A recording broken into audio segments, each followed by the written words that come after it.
எலியும் பாலும். பசி தாங்க முடியாத எலிகள் இரண்டு தாங்கள் ஒளிந்திருந்த வீட்டின் சமையல் அறைக்குள் புகுந்தன.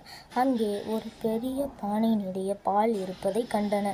ஆனால் அது உயரமான பானை. இதனால் பாலை குடிக்க முடியாமல் எலிகள் திண்டாடின. இதையடுத்து இரு எலிகளும் ஒரு முடிவுக்கு வந்தன. ஓர் எலியின் மீது இன்னொரு எலி ஏறி பாலை குடிப்பது.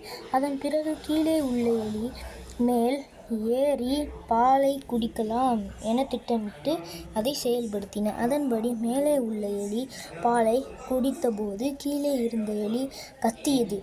போதும், நான் பால் குடிக்க வேண்டும். கீழே இருந்த எலி போட்ட சத்தத்தை கேட்டு மிரண்டு மேலே இருந்த எலி பால் பானைக்குள் விழுந்துவிட்டது.